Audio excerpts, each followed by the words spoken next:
Dankie. Kan ek net 'n mikrofoon vir Andre kry? O, het Andre klaar die mic. Dankie. Dankie seun.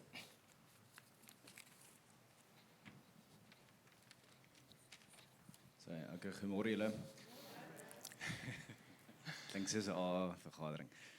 Ja, my naam is Andre Oberholzer, vir die wat my nie ken nie. Pastoor Herman het die 16 November, die tema was Vertrou God vir 'n wonderwerk.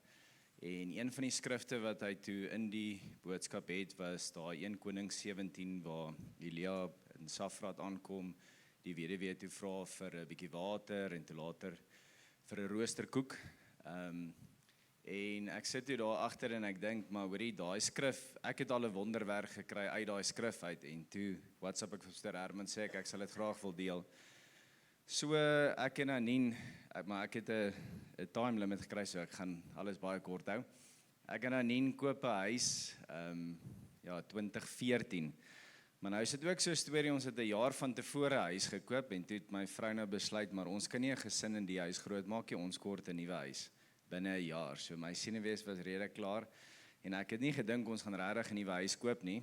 En toe bel sy my, sy sê sy nee, sy en my skoonmaat verby 'n huis gery, en hulle het vir die huurder gevra, kan hulle sommer gou kyk na die huis, want hulle sien daar sit 'n koopbordjie voor die huis. En hulle kyk toe na, en hulle hou toe baie van dit, en hulle sê nee, ek moet ook kom kyk. Maar so is dit so skemer. Stop daar, gaan deur die huis, maar dit lyk indrukwekkend, want die mense wat daar gehuur het was, ja, die meubels was fantasties, alles was net mooi.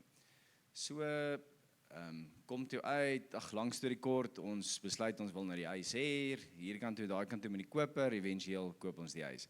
So kry ons die sleutels vir die huis, ons kom in die huis in die dag, hoor, toe is die meubels nou uit, hoorie, maar alles is gaar, die vensterbanke is geroes, jy kyk deur hulle, as jy 'n laai uittrek, daar was soveel waterskade, die laai is vrot, die kaste is vrot in die binnekant, swembad is tot nie, besproeiing is tot nie, die heining om die huis kan jy so omtrap met jou voet.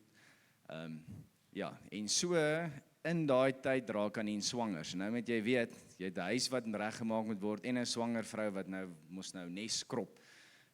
So hoorie, dit word gebreek en gebou en reggemaak en die geld loop. Ek stres, ek werk net, sy hanteer al die verbeteringe. En die kredietkaartskuld loop op en dit is net wild. So CRC het gewoonlik so Dream Week, September, Oktober elke jaar, en daai jaar, so wat hulle doen is, as iemand nou in Pretoria praat, dan het hulle 'n live link hier in Kimberley se kerk. Ek gaan sit toe daar die aand, en die ou praat, en dit is ook toe nou die storie van Elia en die weduwee, en die bottom line van die preek is, die Here sal jou deur 'n droogte help, en God doen wonderwerke. So die aand, ek stap uit, ek sê vir die Here, okay, ek vat hierdie woord, ek vertrou hom onverwaarlik, want hy weet die situasie waarin ek is, ek wil nie daarin wees nie, en ek gaan huis toe, en ek vergeet daarvan. Okay, so dit is nou 2015 Oktober, so vroeër in die jaar is dit lent vir my oorlede. Nou die oom is 'n baie, weird oomie, maar hy behoort toe aan 'n Self-Realization Church of America, sy hele boedel moet na die kerk toe gaan. So toe hy nou die jaar afsterwe, ry ek na die huurder toe. Ek sê toe vir die ou, hoorie, hulle is onderwysers, hy en sy vrou, sê toe vir hom, as julle nou al ooit 'n geleentheid gehad het om 'n huis te koop, is dit nou julle geleentheid, want is toe nou 'n huis daar in Hurleer. Ek sê, gaan bank toe, hoor waarvoor kwalifiseer jy, maak 'n aanbod vir eksekuteur, en ons gee dit vir die kerk, en as die kerk het aanvaar, dan sê huis julle sin. Nee, is reg, baie dankie.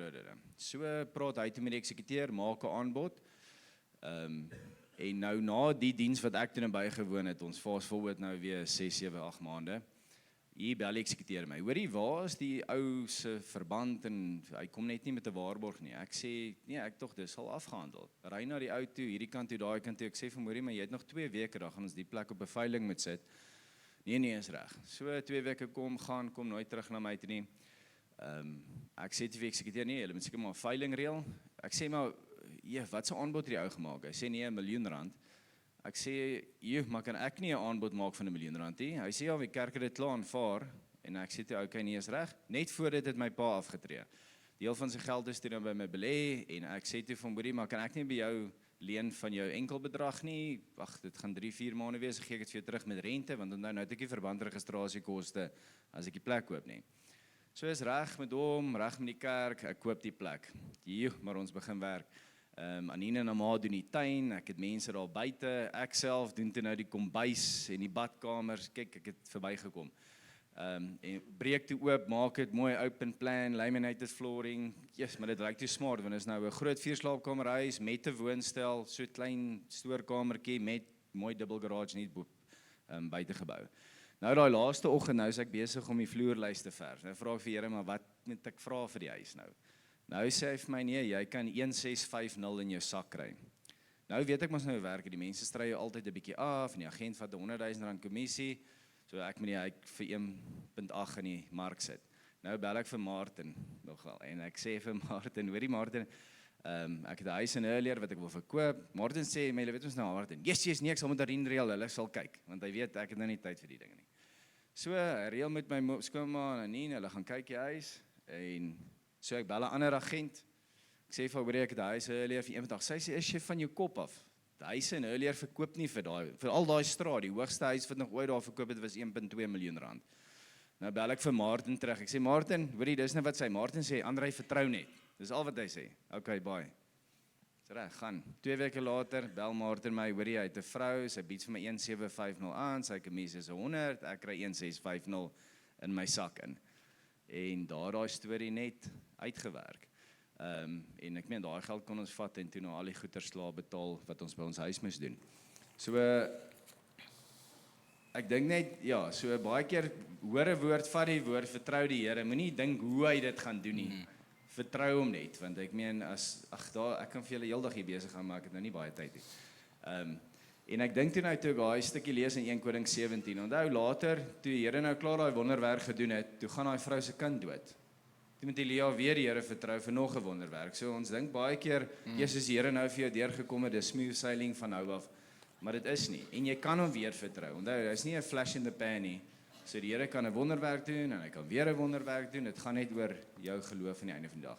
So ja, ek hoop dit bemoedig julle. Ek dink dit is net 'n praktiese ding by die boodskap wat ons gekry het. Jy kan sommer die mic vir hulle van. Gee sommer vir Elby die mic, dankie, Andrei. Ek is so dankbaar vir die getuienis wat Andrei gebring het. Andrei, wat jy nie besef nie is, dit wat die Here met my al vir baie jare deel, is baie van ons verwag 'n wonderwerk, maar ons doen niks. As jy luister na wat hulle gedoen het om daai wonderwerk te laat gebeur. Ek wil amper so ver gaan om te sê, as hulle dit nie gedoen het nie, het God gesê, jy het die geleentheid gemis, ek wou dit gedoen het, maar jy was nie bereid om iets te doen. So dis nie 'n passiewe wag op die Here nie. Soms is dit wat die Here wil hê ons moet doen, die voorbereiding vir die deurbraak en die wonderwerk wat net hy kan doen. Dis nie 'n passief wag net, ek bid en dan doen die Here wonderwerk nie. So dankie Andrei, dit was kosbaar, baie dankie.